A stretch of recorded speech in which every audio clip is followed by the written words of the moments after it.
So you want to be a polymath, one of many skills. Maybe you're sick and tired of how narrow modern jobs are, and you want to bloom beyond that into art, into science, into philosophy, everything that calls you. Many of the great men and women of history were polymaths, these people of peak proficiency and breadth, and I want to follow in their footsteps. I don't want to live and die some mundane life. And honestly, now is the best time to become a polymath. We have an infinite library at our fingertips, and with AI shaking up the world, the future belongs to those who learn more skills and combine them in creative ways. Now listen, I'm no polymath myself, fine. But at the same time, I'm not this faceless channel like the other ones on here. I actually have something to show for it. I like to learn new skills, to learn new hobbies, new topics, and then figure out how to balance them. So I think I have something to offer. So coming up, we'll look at why being a polymath matters, a system you can use to get there, and most importantly, how you can stay motivated and keep it up in the long term. First, what is a polymath and why should you become one? Well, you know what time it is. We have to look at etymology. And for this, we turn back to ancient Greece, which, no bias here, best civilization of all time. Maybe second to the British Empire, but again, no bias. Just facts, really. It's just objective. The word is formed from poly, which means many or much, and mathis, which means learned. Also where we get the term mathematics from. And when we put those together, we get polymathis, which means having learned much, or maybe one who is learned. Much later, in the tail end of the Renaissance, it took on a more precise meaning. Hamburg philosopher Johann von Wovern defined polymathy as knowledge of various matters, drawn from all kinds of studies, ranging freely through all the fields of the disciplines. This mixing and connecting of subjects, that's how we see it today, so it's a good working definition. But what's even the point? Why be a polymath? Well, many people see it as a cure to modernity, which tends to put specialization above all else. We talk of these career paths, which tend to be very narrow and restrictive, and even labor in general is segmented to become more efficient. Just like Henry Ford's moving assembly line, it makes more sense for one worker to focus on one specific task of car building, rather than switching between many and having to build the whole car himself. There's less moving around, there's less looking for things, and of course, less skills to learn. And financially, that's what makes sense. That's why we specialize so much. A century later and nothing has really changed. We sit at the same desk every day and we do broadly the same thing, with some convoluted job title to get that across. In the realm of education, something very similar happens. Aldo Leopold described it as learning to see one thing by going blind to another. And I'm going to put the whole excerpt on screen for you to read because it's interesting. Now listen, being a specialist is not bad or wrong at all. If anything, you're going to do well. You're going to become richer because you are narrowing down your niche and outperforming people within that slim niche. However, being a polymath opens you up to something more, something qualitative, something beautiful that's just hard to describe. You see everything the world has to offer. And because you cast a wide net and you connected many different topics, you just have this unique outlook on the world that no one else has. The world is vast, and I can't imagine not wanting to explore it all. And you know what? If it makes us less money, fuck it, so be it. Maybe not completely, but yeah, a little bit. Any aspiring polymath has got to learn from the best, and so that's why Skillshare is today's sponsor. Skillshare is your online hub for creative skills of all kind, with classes on video editing, to art, to productivity, and everything in between. For example, just recently, I've got back to basics and recapped some filmmaking with a class called Mastering Cinematic Compositions in Video and Film. It made me consider points of interest more, which I cannot wait to actually get out there and practice. These classes are great because you can tell they are made with love. The creators distill years of their hard work and experience into a digestible series of videos, perfect for you to get started or sharpen your existing skills. I also respect how you are encouraged to apply your learning by submitting a project, which you'll see later in the video is actually very important for your learning. To try Skillshare for yourself, you can click the link in the description or scan the QR code on screen. And the first 500 people to do so will get a 1-month free trial. So have fun exploring and thank you to Skillshare. Now that I've flawlessly convinced you, how do you actually become a polymath? Well, I put together a 5-step system to help you get there. And because I always over-deliver, obviously, I've sprinkled in some general advice throughout, some tidbits that help me. Now, I want you to listen very closely. This is a template. It's not dogma, it's not scripture. I'm not forcing you to do it. And I invite you to take it and change it. Make it suit you, make it yours. And I have to say this because some people don't seem to understand that. I make a video on essays, for example, and you get the odd comment saying, what if I don't like writing essays? Don't fucking do it then. Do something else. Like, I'm not forcing anything. I'm not pushing it on you. Make it yours. Make it suit you. So, okay, now that that's out of the way, let's get into the system. First is to choose your subjects. And quickly, let me just burst your bubble here. Oh, I've always hated that saying. Ugh, I'll leave your bubble alone. But the harsh truth is that You cannot do everything. You just can't, it's impossible. It's tempting, but completely unrealistic, because we only have so much time and energy. And if we try and spread ourselves too thin, we'll never get anything done. We'll burn ourselves out, we'll feel this burden to perform, and we just won't get there. And let's remember that many famous polymaths, like Da Vinci, were already wealthy, or they were supported by commissions, or they had a successful career in the first place. Many of us don't have that liberty. We have to work, we have to get that bread, and we don't have time for everything. Plus, when we read their biographies and we see this massive list of skills and crafts, we have to remember that that is their entire lifetime. And if we try and match that or compare ourselves against it, we're going to feel terrible because their entire existence there is summarized on a page, and we don't have that yet. I think there's a healthy balance. We don't have to specialize in one thing, but we also don't have to spread ourselves too thin. Instead, we can focus on a handful of things that give us that variety, yes, but also let us move forward and actually get stuff done without being shit at everything. To keep myself balanced, I like to use the 4 aspects. And this means that I choose skills or topics or crafts in 4 different categories, somewhat evenly. Creative, physical, social, and intellectual. And that way I can stay balanced without having to juggle a million things. But more on that later, more on balance, so don't run away. Now, what about choosing subjects or skills? Well, I used to do something quite neurotic, and I chose things that I thought would be good. Now, that sounds okay, but there's a problem. It's all artificial. I chose things based on the idea or the image, and I had no real way to know if I actually liked the topic or not. Half the time I would start doing something, realize I didn't care, and then end up quitting. It was like school all over again. Now, to some degree, this is normal. As you explore, you will learn what you like, you'll find new things, and you will change subjects. But I have a good way to maybe avoid that in the first place. Instead of choosing your interests, you let them choose you. In other words, you have to be groomable. Okay, No, we're not including that. In other words, you need to find rabbit holes to fall into. You have to go on forums, you have to watch videos, read articles, see what people are getting up to. And the idea here is to cast a wide net and see what piques your interest, because something will eventually, something will capture you. And I'm sure you felt this. You see one interesting thing randomly, just by chance, and it sends you on this binge until 3 a.m. Learning, practicing, absorbing everything that you can. And that is what you need to find. This is always how I start new skills and almost speedrun them at first. I'll see one interesting thing and then it will just dominate my life for the next few weeks. And that is so good for your learning. It's just passion. It's this raw energy and motivation. Love it. The best part is this learning doesn't feel like work. The motivation comes from within and you genuinely just love doing it. It feels like play to you. And that is what sets you ahead. That is what gets you further than the person relying on discipline. So if you're stuck on what to do, keep reading, keep exploring, keep looking, and find a rabbit hole to fall into. It's waiting for you. It's out there somewhere. You just have to find it. Another good prompt is to start with the skills and topics that will serve some meaningful goal in your life. So think, what are you trying to do? Where are you trying to go? Who are you trying to be? And the answer to these questions will help you choose what matters to you. What do you find fulfilling? And that's always a good place to begin. Step 2 is the learning itself. And before you rush in, think back to college or school. What did you do? You never just started. You actually had an intro session beforehand. And that would essentially brief you on what's to come. You'd have an overview of the topic, a mental map, and then you would begin. I think that's important for self-education because without an authority figure or a teacher to guide you, you have to make sure that you know what's coming and that everything you learn makes sense in the bigger picture. Otherwise, getting lost is easy and you don't know where to go, you don't know what you're doing, it's a mess, it's just crazy. Before I start the topic, I like to get a feel for it. I like to read intro texts, maybe watch some videos, maybe try and find the important terms or the subdivisions of the bigger topic, things like that. For example, let's say you wanted to learn art history. You can't really just start it anywhere. You'll get lost in the terms and the eras and all the phraseology.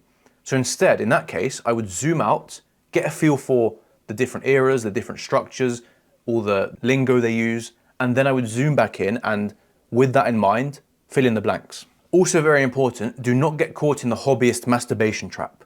And it sounds crazy, but I have a story for this, so hear me out. So I film, and I've always filmed, with the Sony ZV-E10. It's a beginner camera, and I've learned essentially the bare minimum I need to get videos out. I tried not to get too stuck in the details and optimizing everything.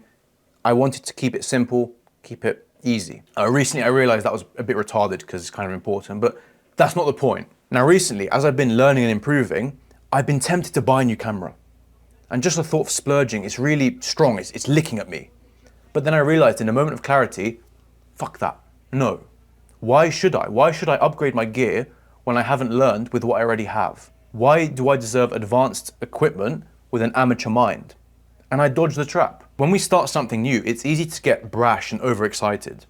We go out and buy all the latest gear, we find obscure techniques, and like the Dunning-Kruger effect says, we think we know more than we do, and we let this overconfidence sabotage us. Instead, we have to humble ourselves. I know it's hard as the main character, but to learn, you need to slow down and focus on the basics. Those essential skills that will cover 90% of the entire topic. And yes, then maybe you can upgrade, you can look up new techniques, you can find something more obscure, but let's not get ahead of ourselves. Your future is only as stable as the early base you build it on, so don't overlook that. Now let's do some quick fire on learning techniques. First, you have to find your resources, and I like to keep things fresh here and dynamic by using a wide variety of media. I use books, videos, podcasts, documentaries, blogs, interviews, and yes, even AI. Because like any tool, it can be good if used properly. Second, you should add friction through note-taking. Because writing gives you the space to process what you just learned and to truly understand the idea. And of course, with a notebook, you can collect knowledge from many different sources and have an overview of it. Third, try and think critically. Try and understand the sources of information. Try and question everything you read. Try not to jump to conclusions too quickly. And make sure that your logic and reasoning makes sense before you reach some conclusion or judgment. Fourth, you absolutely need a way to revise. Learning is no good if you forget it the next week. And so you need to revisit ideas, to go through them again, to catch things up, to update them. And for this, you can use active recall, you can use flashcards, you can use practice tests, you can talk about them to yourself. I like to do that. It's a bit crazy, but I just talk to myself and it works. And of course, I have a video on this. You can write mini essays to sort of go over the ideas again and solidify them. And the more you do this, the more they will become second nature to you. Number 5, and this applies to practical skills, you have to know that learning without action is almost useless. It's like a nice car sitting in the garage gathering dust. Because no great artist or speaker or philosopher ever got that way by just learning.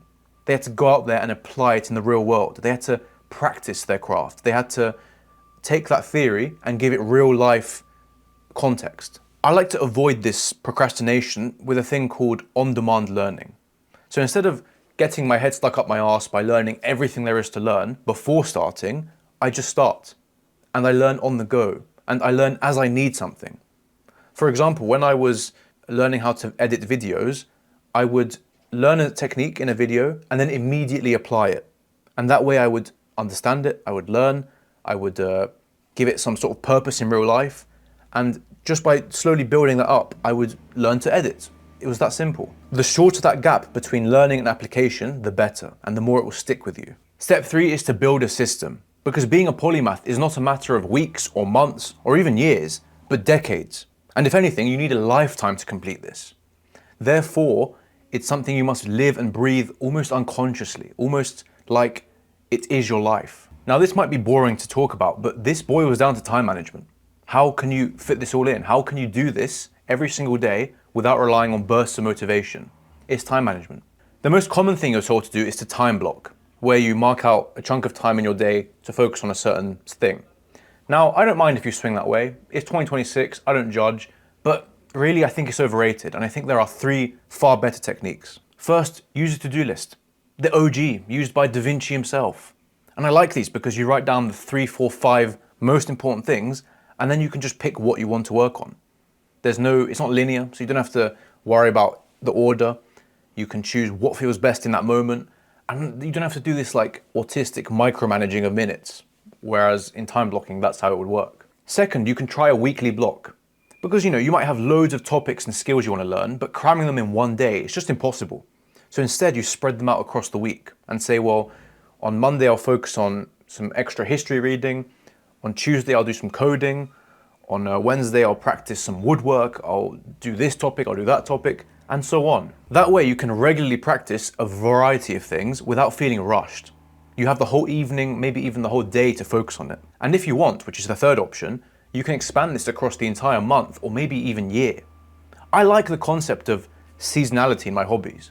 I like to have one month where I focus more on one thing and I switch to something the next month and so on. And that gives me the breathing room and the space to just focus on that without having to juggle a million things. And maybe after a season of doing something, you can archive it and then focus on other things and then return to that maybe when you have more time in the future. If you have a 9 to 5 and you have kids and you have all these obligations, that's probably the only thing you can do. Now the next point is, and I won't dwell on this because you've heard it a million times, but you really have to kill distractions. If we are wasting all our free time on our phone, we just can't do anything. Our attention span is ruined, we're constantly looking for cheap stimulation, and we have no headspace to just focus on learning or to build a skill. You have to cut screen time, you have to end dopamine addiction, you have to find a way to draw pleasure from learning without needing to rely on all these cheap sources. I have loads of videos on this, I might link them at the end, but they're on the channel, so go and watch them after. And here's the most important point, which I don't see people talking about on YouTube very often. Time is not usually the problem, it's energy. There's 168 hours in a week, and if you factor in sleep, that becomes 112 waking hours. If you factor in a 9 to 5 with an hour of commuting each day, it becomes 67 hours of free time. On paper, that's a juicy chunk of time to focus on learning and building new skills.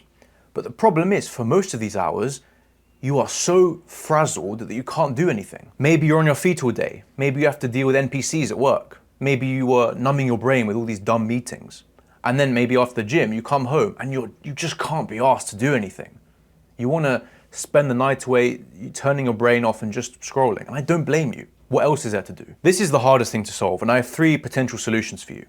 The first is that I like to have an interest of mine that almost acts as a break. So in a way it's semi-productive, but at the same time it lets me recharge and maybe get ready for something else. You should see this as a buffer between work and maybe more productive learning. And it should be something that is dead easy for you, something that you can turn your brain off and just relax and be pulled along by. For me, this has been reading light fiction, taking notes on videos or articles just casually, and even sampling fragrances and maybe writing a review. To me, that stuff is, is it the most productive? No, fine. But it's something that is not a complete waste of time, and it kind of refreshes me. It fills me with energy, and I can finish it wanting to do something more maybe challenging. And at the end of the day, it's better than scrolling, and that's what matters. Number 2 and 3 are dead obvious. Number 2 is to just have a rest. I mean, shocker, yeah, you can actually. You can just relax and chill and refresh yourself before moving on. The problem is most people start their rest and they never finish it, and they waste the whole evening away. Now the solution to that is to say, well, I'm going to do this for half an hour, and then I'm going to get back onto it. I'm not just going to sit here and let myself go. And finally, if you can't bring yourself to do something after work, you feel too tired, just do it beforehand. And in the past, I used to wake up at not 4 a.m., not some bullshit time. I used to wake up at 6 a.m. just to get some reading in before I had to go out. It wasn't my ideal wake up time. Maybe I wanted to sleep in a bit more, but just that small sacrifice, it made me start the day right. I could get something out of the way, I could feel refreshed, I could get an early victory in, and that was important. Also, remember that progress is not linear. When you start a new subject or a skill, you get that beginner's high. Everything is fun and new, and you're learning quickly, picking up things, but that rate of improvement, it starts to plateau, and suddenly it feels stagnant. You feel maybe a bit depressed, like it's a bit of a grind, you're not seeing any movement.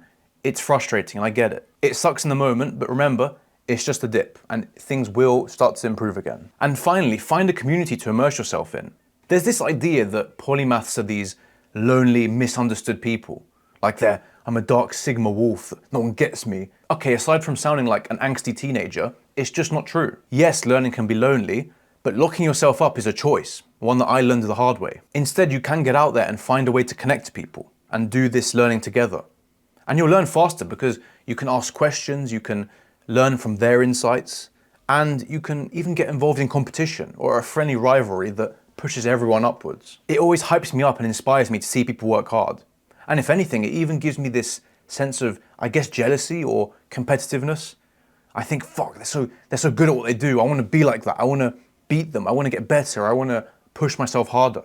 And that is the best fuel. Also, try to go beyond the internet here. Of course, it's the easiest place to connect with people, but something about real life connections, having them in front of you and being able to form friendships, nothing beats that. So if you can, try and find groups, try and find friends that want to learn with you and want to get better at the same subject. Step number 4 or 5 is to find a project. Because aside from feeling lonely sometimes, the road to being a polymath can also feel pointless. I'm really selling it here, aren't I? But it's true, it can feel like you're doing it for nothing. You're stuck in your room, you're learning for no reason, it's not going anywhere. To stop that from happening, I like to use projects. Because learning becomes meaningful when it's given direction. When everything that you do feels like it's going towards something that you care about. And not only that, but having a project gives you a way to test your knowledge, to get feedback and to maybe put it out in the world for people to criticize even. A project is any medium to large goal that you set for yourself to achieve. And of course it should be something important to you. Maybe you want to write a book, maybe you want to host an event, maybe you want to start a business or a channel or complete some art project. And that meaningful goal is what is going to define your learning and give it that sense of direction. And even when things get slow or difficult or boring, which they will, by the way, that is your slow burning fuel to push you through that and say, well, this is what I'm doing it for. This is why I started, I'm going to finish it. And that was how to become a polymath. If you're interested in how you can maybe focus better or how you can balance your skills and interests more effectively, I'll link some videos on the screen. And as always, thank you so much for watching, I appreciate it.